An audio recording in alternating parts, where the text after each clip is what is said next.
بسم اللہ الرحمن الرحیم۔ السلام علیکم۔ روزانہ واقعات سننے کے لیے اس چینل کو سبسکرائب کریں۔ خلیفہ سلیمان بن عبد الملک کے زمانے میں جزیرے میں ایک شخص خزیمہ رہتا تھا۔ جزیرہ اس علاقے کا نام تھا جو فرات اور دجلہ کے درمیان واقع تھا۔ خزیمہ بڑا صاحب ثروت اور با اثر آدمی تھا، خود نہایت اعلیٰ ادبی ذوق رکھتا تھا، غریبوں اور محتاجوں کی امداد کرتا تھا۔ اپنی ساری خوبیوں کے سبب وہ جزیرہ میں بہت ممتاز سمجھا جاتا تھا، لیکن جب خزیمہ پر مصیبت آئی تو زندگی کا سارا نقشہ ہی بدل گیا۔ نہ دولت رہی نہ ثروت، اب آپ ساتھ چھوڑ گئے۔ دوستوں کی بے وفائی سے اس کا دل انتہائی مایوس ہو چکا تھا۔ اس نے ارادہ کر لیا کہ تمام دنیا سے منقطع ہو کر زندگی کے باقی دن اللہ کی یاد میں گزار دے۔ وقت گزرتا گیا، کئی سال ہو چکے، مگر خزیمہ کی قسمت کا پانسا نہ بدلا۔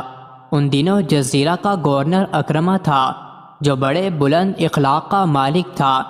اس کے دربار میں کسی موضوع پر بحث ہوتے ہوتے خزیمہ کا ذکر آ گیا، اور یہ ذکر آیا کہ اب وہ بڑی قسم پرسی کے عالم میں زندگی گزار رہا ہے۔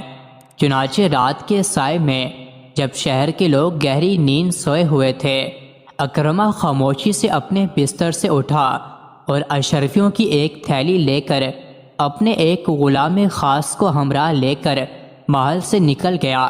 خزیمہ کے گھر کے قریب پہنچ کر اپنا گھوڑا غلام کے سپرد کیا اور رات کی تاریکی میں گم ہو گیا۔ اس نے خزیمہ کے دروازے پر جا کر دستک دی۔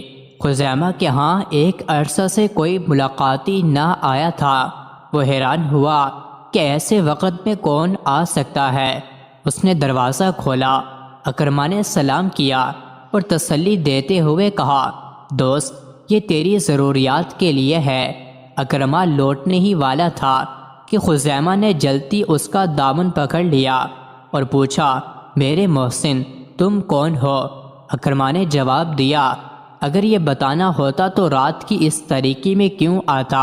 خزیمہ نے کہا، میں تھیلی بھی نہ لوں گا جب تک تم مجھے یہ نہ بتاؤ کہ تم کون ہو۔